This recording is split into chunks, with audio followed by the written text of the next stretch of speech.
Alright folks, let's dive into the latest news from the political scene. There's a lot to unpack today, so let's get started. Today, we're talking about Venezuela and the new sanctions threat coming from the US. This is a developing story with significant implications for both countries. Secretary of State Marco Rubio has issued a stern warning to Venezuela. His message was clear and direct, leaving little room for misinterpretation. He said that the country will face severe and escalating sanctions if it doesn't accept its citizens being deported from the US. This ultimatum has put Venezuela in a tight spot.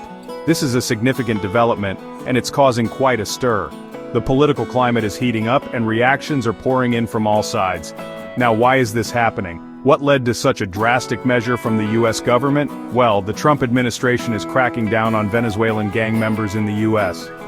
This is part of a broader strategy to address crime and illegal immigration. In a recent move, 238 Venezuelan gang members were deported to El Salvador, even though a judge had temporarily blocked the deportations. This action has sparked a lot of debate and controversy. Rubio actually thanked El Salvador's President Nayib Bukele for accepting these individuals. This cooperation between the US and El Salvador is noteworthy. Initially, Venezuela refused to accept the deportees. This refusal added another layer of complexity to the situation. But after some negotiations with Richard Grenell, who is Trump's special envoy, Venezuela has now agreed to accept repatriation flights. This agreement marks a significant shift in the ongoing diplomatic efforts. This back and forth has laid the groundwork for Rubio's threat of more sanctions. The stakes are high, and the pressure is mounting. In February 2025, there was another big move by Trump.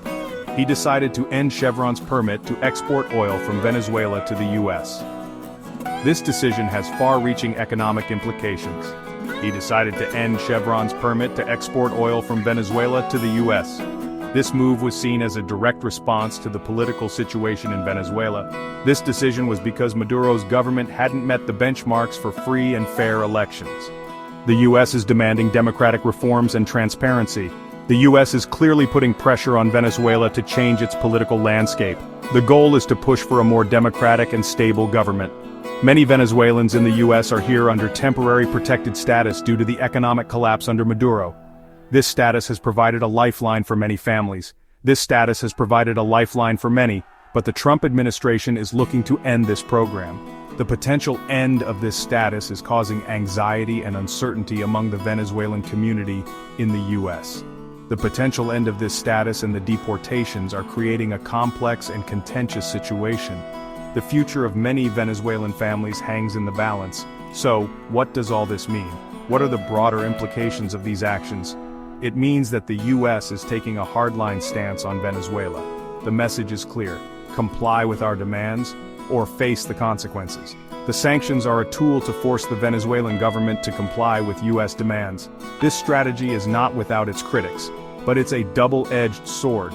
While the sanctions aim to pressure the government, they also have a significant impact on the general population. Sanctions can lead to more economic hardship for the people of Venezuela who are already suffering.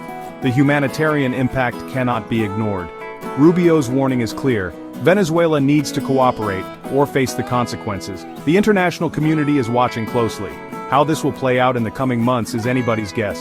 The situation is fluid, and new developments are likely. But one thing is certain: the political landscape between the US and Venezuela is more tense than ever. The stakes are high, and the world is watching. That's all for today's update. We will continue to monitor this situation and bring you the latest developments. If you found this video informative, don't forget to like, share, and subscribe for more news updates.